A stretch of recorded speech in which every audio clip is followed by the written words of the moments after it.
Pemirsa, Ketua Kamar Dagang Indonesia Kadin Kota Cilegon Muhammad Salim diperiksa Polda Banten. Dirinya diperiksa terkait kasus dugaan permintaan proyek senilai 5 triliun rupiah di PT Chandra Asri Alkali tanpa proses lelang. Video viral kemana berarti ya Pak? Ada komentar nggak Pak? Nanti aja. Nanti aja. Belum ada komentar berarti ya Pak? Ya udah. Makasih ya Pak ya. Ketua Kamar Dagang Indonesia Kota Cilegon bernama Muhammad Salim atau yang dikenal Abah Salim diperiksa Polda Banten pada Kamis siang kemarin. Kendati demikian, Salim tidak mau berkomentar terkait pemeriksaannya ini dan langsung menuju ruangan pemeriksaan. Pemeriksaan ini terkait beredarnya video viral diduga pejabat Kadin Cilegon yang meminta proyek 5 triliun rupiah tanpa proses lelang di lokasi pembangunan pabrik Chandra Asri Alkali atau CAA. Selain Ketua Kadin, Polda Banten juga memanggil semua pihak yang berada dalam video viral tersebut. Sprint penyelidikan dan pada kemarin kita sudah melaksanakan pemeriksaan 5 orang saksi, yang mana 1 orang saksi tersebut Ketua Kadin dan 4 lainnya yaitu adalah dari pihak PT Chandra Asri Alkali dan pihak PT Cengda. Kemudian untuk hari ini diagendakan melaksanakan pemeriksaan 8 orang saksi lainnya yang berada di dalam unggahan video tersebut. 5 triliun untuk Kadin, 3 triliun untuk Kadin tanpa ada lelang. Bagi. Sebelumnya, video dugaan pemalakan proyek sebesar 5 triliun rupiah tanpa lelang beredar dan viral di media sosial.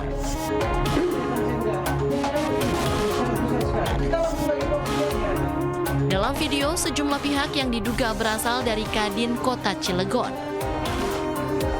Dari Serang, Banten, Mahesa Apriandi, iNews melaporkan.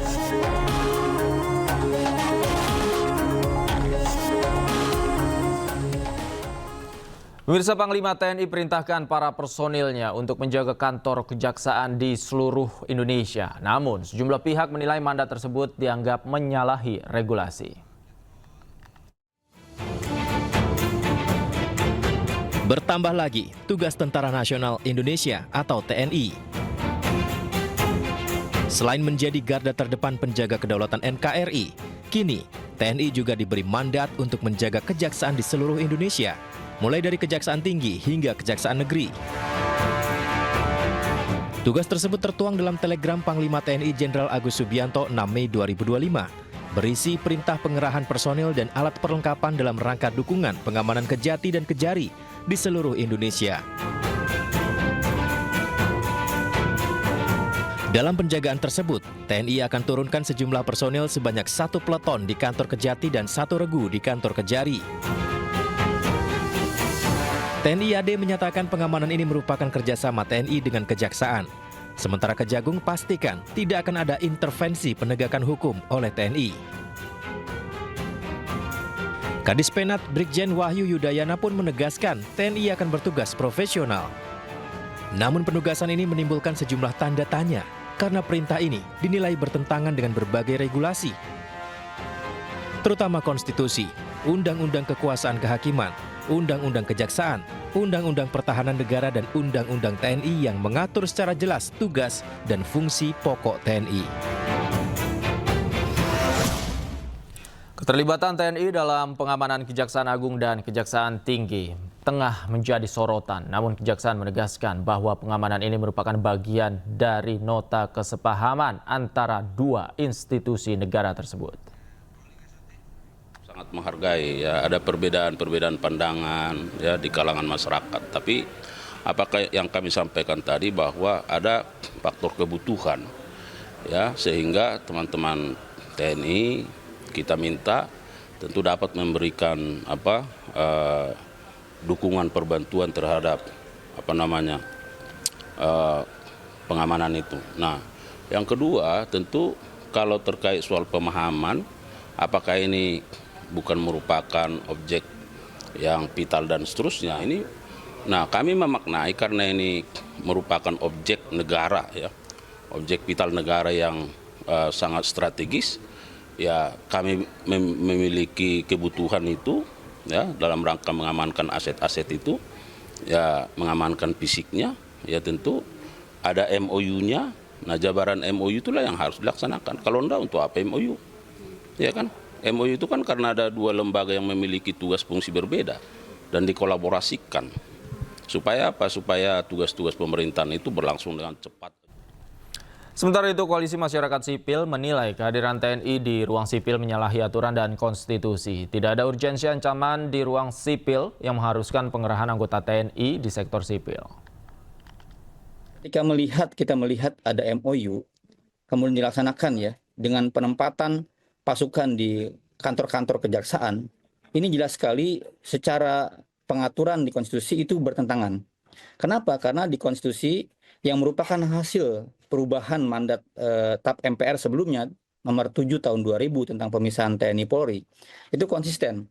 TAP MPR 7 kemudian Undang-Undang 105 pasal 30 misalnya ayat 3 ayat 4 kemudian dilanjutkan dengan Undang-Undang Pertahanan 3 2002, Undang-Undang TNI 34 2004 dan terakhir Undang-Undang TNI revisi 3 2025 itu menempatkan definisi semuanya, baik tentara maupun tentara kelembagaan, itu fokusnya urusan pertahanan. Pertahanan dan apa sih pertahanan, ancaman apa yang kemudian harus disikapi, dihadapi oleh tentara. Itu ancaman invasi militer, ancaman invasi kekuatan bersenjata. Di situ fokusnya. Mau baca pasal 7 ayat 1 misalnya, itu kan jelas ancaman dan gangguan apa di penjelasan kita. Pemirsa, sidang lanjutan dugaan suap terdakwa Sekjen PD Perjuangan Hasto Kristianto kembali dilanjutkan hari ini. Tim Jaksa KPK pun menghadirkan 2 saksi dari KPU dan penyidik KPK. Mantan Komisioner Komisi Pemilihan Umum Hashim Asyari menjadi salah satu dari 2 saksi yang hadir di ruang sidang di Pengadilan Tipikor, Jakarta. Selain Hashim Asyari, tim Kejaksaan KPK juga menghadirkan penyelidik KPK Arief Budi Raharjo. Tim Kejaksaan KPK meyakini bahwa Hasto telah terlibat suap kepada ex-komisioner KPU Wahyu Setiawan demi kepentingan penetapan pergantian antar waktu mantan caleg PD Perjuangan Harun Masiku. Sementara itu, Hasto didakwa atas dugaan perintangan penyidikan terkait penanganan kasus Harun Masiku dan menyuap mantan ex-komisioner KPU Wahyu Setiawan senilai 600 juta rupiah. Menggunakan sprindik terbuka. Itu. Sejumlah politisi dan tokoh PD Perjuangan menghadiri sidang lanjutan Sekjen PDIP Hasto Kristianto di Pengadilan Tipikor, Jakarta. Beberapa di antara yang hadir adalah mantan Gubernur Jawa Tengah Ganjar Pranowo, Pandana Baban, hingga TB Hasanuddin.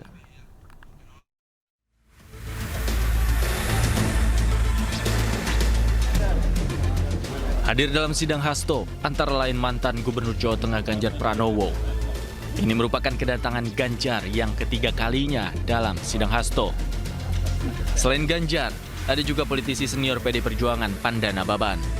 Di sela-sela kehadirannya dalam sidang, Pandana Baban mengaku prihatin dengan kualitas Komisi Pemberantasan Korupsi yang saat ini dinilainya menurun. Jadi saya sendiri terus terang merasa prihatin, kualitas daripada KPK sekarang makin merosot.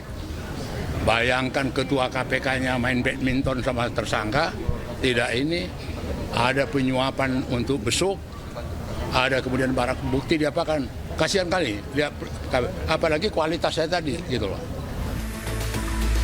Selain para tokoh PD Perjuangan, sejumlah anggota DPR dari fraksi PD Perjuangan juga turut hadir. Antara lain anggota Komisi 1 TB Hasanuddin, anggota Komisi 3 Komjen Muhammad Nurdin, anggota Komisi 6 Darmadi Durianto. Hadir juga tokoh PDI Perjuangan lainnya, yakni Ketua DPC PDI Perjuangan Kota Solo, Franciscus Saverius Hadi Rudiatmoko, Ferdinand Hutahean, Ripka Ciptaning, serta mantan Menteri Lingkungan Hidup Soni Kera. Dari Jakarta, tim Liputan iNews melaporkan. Pemirsa, Ketua Umum PDI Perjuangan Megawati Soekarnoputri mengumpulkan kepala daerah dari partainya di Sekolah Partai Lenteng Agung, Jakarta Selatan. Ratusan kepala daerah itu menjalani proses pembekalan selama 3 hari. Megawati hadir pada pembukaan acara tersebut. Sejumlah elit PDI Perjuangan juga terlihat hadir, yaitu Ketua DPP Jarod Saiful Hidayat, Ganjar Pranowo, hingga Komarudin Watubun. Pembekalan membahas soal misi politik PDI Perjuangan dan sinkronisasi dengan program kepala daerah Megawati dijadwalkan memberikan pidato secara tertutup di sekolah Partai PD Perjuangan pada Jumat sore. Kita akan menyamakan seluruh program, mensinkronisasi program, karena dalam ADRT kita menang itu artinya melayani masyarakat, mensejahterakan masyarakat. Tapi karena programnya beda-beda dan partai juga punya program yang sifatnya kerakyatan, yang sudah pernah didorong bagaimana penurunan angka kemiskinan, bagaimana mengurangi stunting, bagaimana menjaga kesehatan ibu anak. Ini contoh-contoh aja, termasuk kalau kita bicara ketahanan pangan, tanaman pangan pendamping padi. Ini kita sampaikan kepada kawan-kawan, termasuk pesan-pesan yang mesti dibawa oleh seluruh kepala daerah. Karena sebagian dari kepala daerah kan masih baru ya, maka mereka mesti ada komitmen satu, nilai-nilai ideologis, ya, platform partai, program yang sudah mereka siapkan pada saat kampanye, tapi juga misi politik partai yang mesti dibawa, yang saya katakan tadi, bagaimana mensejahterakan rakyat, bagaimana pemerintahan itu mesti bersih, melayani, gitu ya. Ini yang hari ini coba kita sinkronkan, termasuk tentu problem-problem yang... Poin penting apa saja yang dibahas dalam pembekalan Kepala Daerah PD Perjuangan? Kami telah terhubung dengan rekan Hadisti Arifah di Sekolah Partai PD Perjuangan Lenteng Agung, Jakarta Selatan. Selamat malam. Hadisti, poin-poin apa saja yang disampaikan Megawati pada pembekalan hari ini? Baik, selamat malam Davi dan juga pemirsa. Benar bahwa kalau hari ini dari Partai Demokrasi Perjuangan Indonesia ini menggelar pembekalan bagi kepala dan juga wakil kepala daerah yang menang pada Pilkada 2024 se-Indonesia. Dan terkait poin-poin penting yang disampaikan dalam pembekalan hari ini, tadi disampaikan oleh Ketua DPP PDIP Ganjar Pranowo bahwa bentuknya hari ini adalah satu arah pemberian pembekalan kepada kepala daerah terkait peningkatan pendidikan, tentu juga kesehatan, terkait penurunan angka stunting dan juga kemiskinan, lalu juga ketahanan pangan. Dan untuk acara pembekalan hari ini memang dihadiri secara langsung juga oleh Ketua Umum PDI Perjuangan Megawati Soekarno Putri yang tadi sudah hadir sekitar pukul 13.30 waktu Indonesia Barat bersama juga dengan dimulainya kegiatan pembekalan ini. Artinya hingga malam hari ini masih berlangsung selama kurang lebih ini 6 hingga 7 jam lamanya. Dan tadi kami juga sempat diskusi dengan salah satu kepala daerah yang mana mereka menyatakan bahwa hari ini bentuknya masih dalam satu arah, pemberian arahan dari pihak partai kepada kepala daerah ataupun juga wakil kepala daerah ini, di mana ini adalah tujuannya untuk mengintegrasikan pemikiran dan juga mensinkronisasi program-program antar partai dan juga kepada kepala daerah dalam memimpin wilayah mereka masing-masing. Kemudian juga tadi disampaikan bahwa untuk hari ini bentuknya masih satu arah, kemudian juga nanti di hari kedua dan hari ketiga nanti barulah akan berbentuk diskusi untuk membicarakan terkait masalah-masalah lokal di wilayah masing-masing, kemudian juga tentunya bagaimana langkah dan upaya yang akan diambil dalam perjalanan pengelolaan pemerintahan. Davi. Baik, terima kasih Hadisti Arifah melaporkan langsung dari Sekolah Partai PD Perjuangan Lenteng Agung, Jakarta Selatan. Selamat bertugas kembali. Kader Partai Solidaritas Indonesia, Dian Sandi Utama, dilaporkan ke Barreskrim Polri usai mengunggah foto ijazah Presiden Joko Widodo melalui akun X miliknya pada 1 April 2025. Dian dipolisikan atas dugaan menyebarkan dokumen milik orang lain tanpa izin.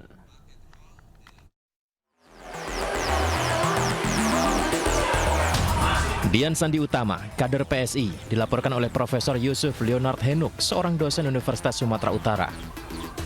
Dian Sandi Utama dilaporkan dengan dugaan pelanggaran tentang informasi dan transaksi elektronik ITE karena mengunggah foto ijazah Presiden Joko Widodo melalui akun X miliknya pada 1 April 2025.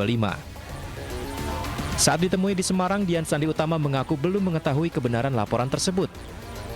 Namun sebelum mengunggah foto ijazah Jokowi, ia telah melakukan riset dan didasari niat baik untuk meluruskan asumsi liar di publik terkait isu ijazah Jokowi. Karena sampai hari ini saya belum mendapat kepastian apakah laporan itu benar adanya atau tidak. Tetapi kalaupun misalkan benar, ya saya tentu sebagai warga negara yang taat hukum, saya pasti akan bersedia untuk dimintai keterangan.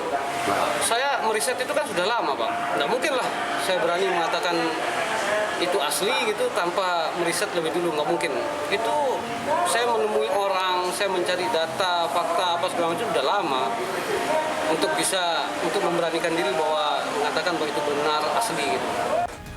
Dian Sandi Utama mengatakan masih punya data-data yang belum dikeluarkan terkait permasalahan isu ijazah Jokowi. Dari Semarang, Doni Marendra, iNews melaporkan.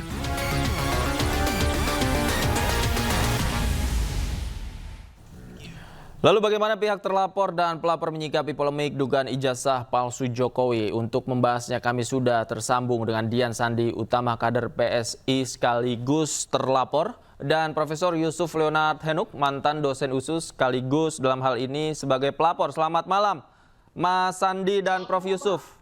Selamat malam, Mas Rifa. Saya ingin ke Mas Sandi terlebih dahulu. Mas Sandi, apa yang menjadi motivasi Anda kemudian mengunggah hal tersebut ke dalam akun X Anda? Ya, seperti yang sudah saya sampaikan di beberapa kesempatan, baik itu melalui pernyataan media maupun podcast yang lain, saya menyampaikan bahwa niat saya melakukan itu pertama kali adalah ingin segera agar kasus-kasus soal ijazah palsu ini berlalu lah, Mas. Ini sudah terlalu lama.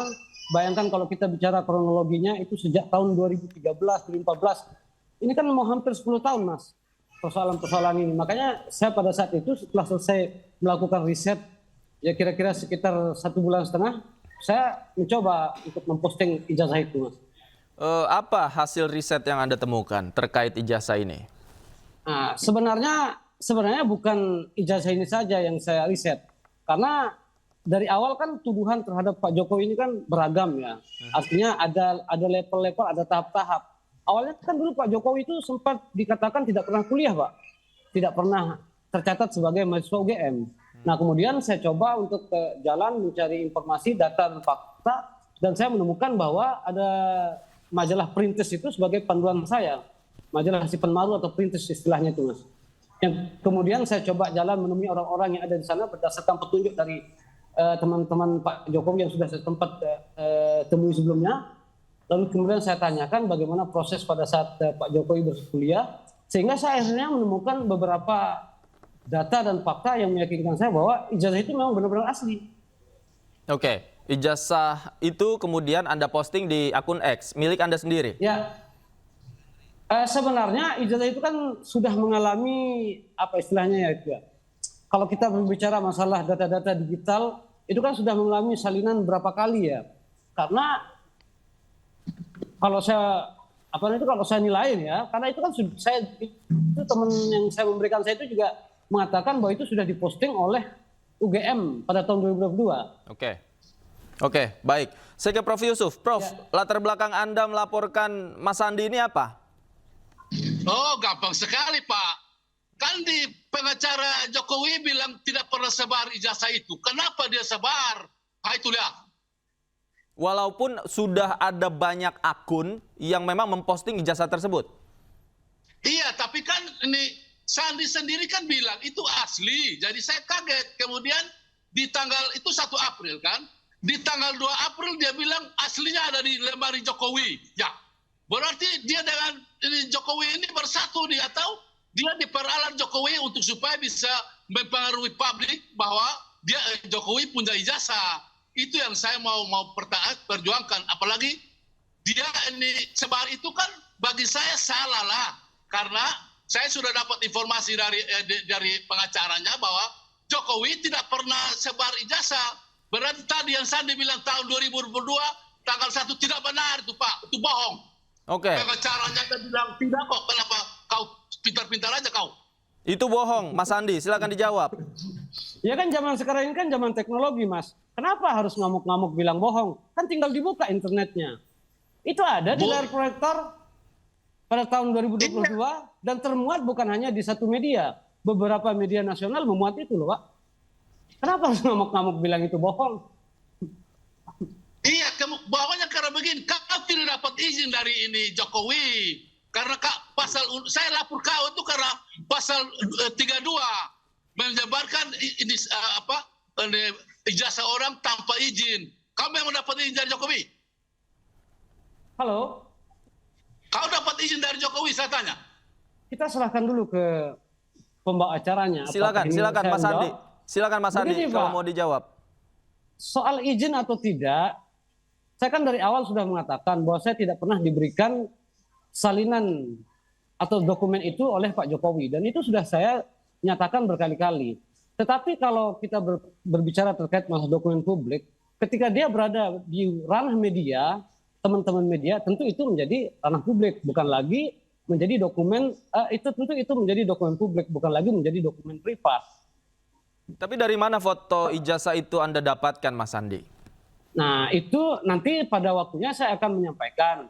Tetapi saya hanya memberikan clue bahwa ijazah yang saya posting itu sudah diposting oleh UGM dan teman-teman media dari tahun 2022 loh. Oke. Halo. Iya, Prof. Silakan, Prof. Iya, itu dia sebenarnya bagi saya itu dia melanggar pasal 232 bahwa dia menyebar, apalagi dia tulis di situ asli. Kemudian itu tanggal 1 April, tanggal 2 dia bilang begini, aslinya ada di lemari Jokowi. Ya, berarti benarlah. Kau salah. Kenapa kau curi dari lemari Jokowi? Kan begitu. Profesor, ini kita sedang live di media nasional. Ini setiap kalimat kita direkam. Tidak boleh ada menuduh-nuduh begitu. Ini karena saya bisa... Itu karena di laporan saya jelas semua. Kau tahu. Nanti kau ketemu di Barreskrim laporan saya 14 halaman. Saya sudah kasih di iNews juga. Semua jelas. Kita dua pernah bicara. Kau bilang hoax, saya bilang tidak bisa hoax. Karena kau jamin ke saya bahwa asli. Mas, saya boleh menjawab ini? Silakan. Silakan. Jadi kan begini, kalau kita berbicara konstruksi dari pasal 32 itu adalah pertama, misalkan pasal 1 itu kan dilarang mengubah, menambah dan lain-lain terkait dokumen elektronik tanpa izin. Tadi sudah saya jawab, tidak perlu saya minta izin karena itu sudah menjadi dokumen publik semenjak dipublikasikan oleh sebentar. Semenjak di Barreskrim aja baru kau bicara aja, jangan bicara sini. Tidak ada guna. Semenjak didokumentasikan oleh UGM dan dimuat oleh teman-teman media.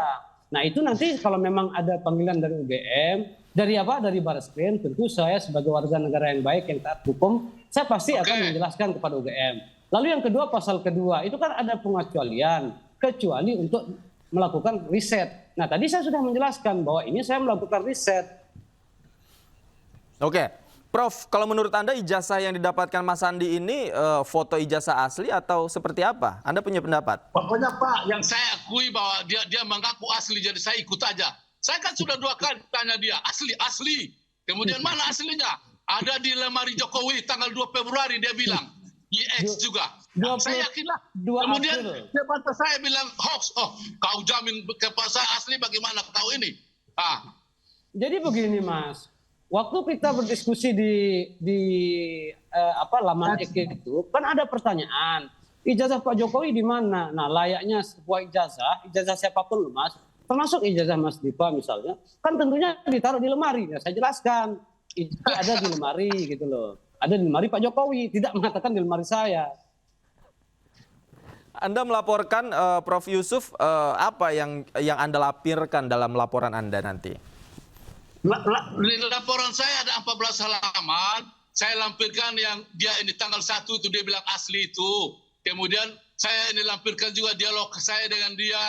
Kemudian ada banyak orang yang protes semua.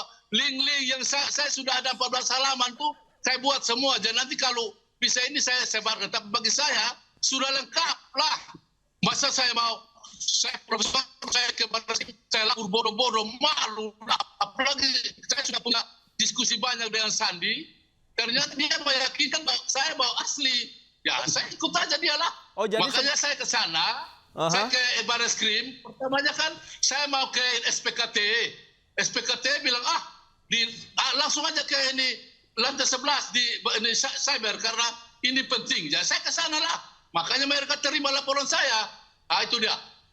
Oke, Mas Andi, jadi Anda sebelumnya pernah berdiskusi dengan Prof Yusuf atau percakapan seperti apa yang Anda berdua lakukan? Saya kurang ingat ya, karena begini, di sosial media itu kan interaksinya padat sekali. Saya tidak tahu waktu itu saya mengomentari siapa, sehingga langsung menjadi anggaplah menjadi screenshot untuk laporan itu. Saya sendiri sudah baca ada beberapa belas, ya memang basisnya ada di laman media X semua. Oke, tapi Anda siap ya dengan laporan Prof. Yusuf? Sebagai warga negara yang baik, apabila dibutuhkan keterangan, saya pasti akan menghadiri apabila ada panggilan. Tetapi ada yang ingin saya sampaikan ini, Mas Diva.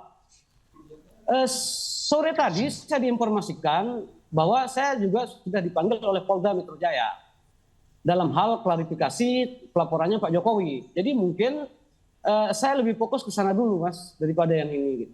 Oke, baik. Sambil kita pantau terus perkembangan kasusnya seperti apa. Ya. Terima kasih Mas Andi, Prof. Yusuf juga terima kasih sudah bergabung bersama kami di Newsroom. Selamat malam Bapak-Bapak. Sehat selalu. Sementara itu pemirsa, pensiunan dosen Fakultas Kehutanan Kasmujo yang sebelumnya diduga kuat merupakan pembimbing skripsi Jokowi justru membantah hal tersebut. Dirinya menegaskan dirinya bukan pembimbing skripsi dan tidak pernah melihat langsung ijazah Joko Widodo.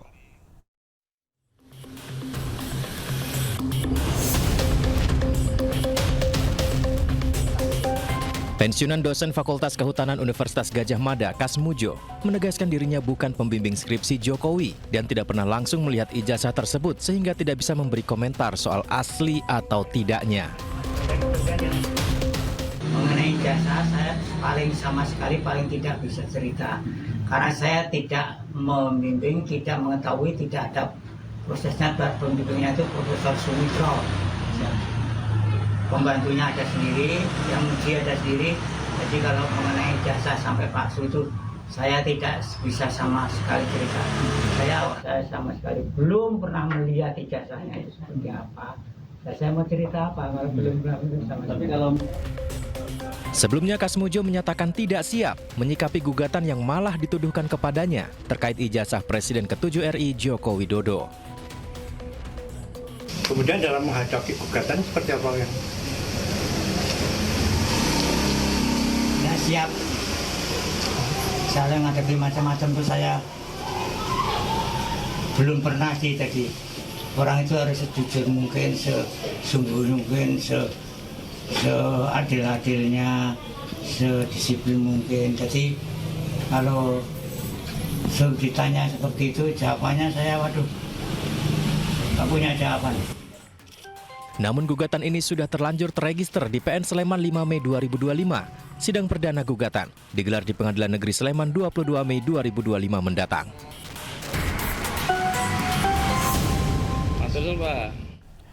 Partai Golkar merespon pernyataan Presiden kelima Megawati Soekarno Putri yang menyinggung soal ijazah Presiden ke-7 Joko Widodo. Wakil Ketua Umum Partai Golkar, Idrus Marham, mengatakan hal tersebut tidak perlu dibesar-besarkan. Presiden kelima Megawati Soekarno Putri menyarankan kepada Presiden ke-7 Joko Widodo untuk menunjukkan ijazahnya agar tak berkepanjangan. Merespon hal ini, Wakil Ketua Umum Partai Golkar, Idrus Marham, mengatakan bahwa terkait ijazah Presiden ke-7 Joko Widodo dapat diselesaikan secara baik-baik. Idrus menilai masalah tersebut tak perlu dibesar-besarkan, seakan-akan itu masalah nasional. Bagi kita janganlah jadi masalah-masalah yang bisa selesaikanlah dengan baik, jangan jadi masalah, apalagi diangkat masalah seakan-akan masalah bangsa, masalah nasional. Udahlah, kita fokus pada bagaimana penataan sistem politik, sistem ketatanegaraan, sistem kepartaian, sistem kepemiluan. Nah, dari situlah kita akan melahirkan ya kader-kader bangsa yang diproyeksikan akan memimpin. Sementara itu, Gubernur Jawa Barat Deddy Mulyadi bekerjasama dengan Polda Metro Jaya dan juga Polda Jawa Barat untuk memberantas aksi premanisme. Polda Jawa Barat dan Polda Metro Jaya mendukung pemerintah Provinsi Jawa Barat untuk memberantas aksi premanisme yang menghantui Jawa Barat. Kerjasama ini dilaksanakan untuk mengamankan investasi yang masuk ke Provinsi Jawa Barat. Banyak investor yang kabur akibat banyaknya aksi premanisme. Selain itu, Satgas Preman ini juga berjaga di setiap pasar untuk melindungi para UMKM di berbagai tempat. Menyangkut berbagai hal, pertama meningkatkan keamanan di seluruh wilayah Jawa Barat, ketertibannya, kemudian juga ketentraman warganya. Yang kedua, mendorong iklim investasi untuk tumbuh kondusif dan kemudian melahirkan banyak tenaga kerja yang nanti bisa bekerja, dan di dalamnya kita ada upaya-upaya yang akan dilakukan memperkuat basic-basic keamanan di setiap kawasan dan zona industri, kemudian menumbuhkan iklim ekonomi yang kondusif, melindungi UMKM, ada ketentraman. Pemirsa, Presiden Prabowo meresmikan lapangan minyak Forel dan Trubuk di Natuna, Kepulauan Riau. Prabowo yakin proyek tersebut dapat mewujudkan swasembada energi nasional. Prabowo mengungkap bahwa kedua proyek migas tersebut merupakan proyek pertama yang berproduksi di masa pemerintahannya. Bagi Prabowo, kedua proyek migas ini merupakan salah satu upaya Indonesia bisa mencapai tujuan swasembada energi nasional. Bahkan jika Indonesia mencapai swasembada energi, maka bisa membuat negara hemat triliunan rupiah untuk mengimpor sumber energi. Adapun total investasi untuk kedua lapangan minyak tersebut diperkirakan mencapai 9,85 triliun rupiah. Yang kami hormati Bapak Menteri. Dua proyek ini menjadi tonggak penting, tonggak bersejarah, dan upaya kita bersama untuk mencapai swasembada energi nasional. Saudara-saudara sekalian, mencapai swasembada energi nasional adalah sangat penting, vital bagi kemerdekaan bangsa kita.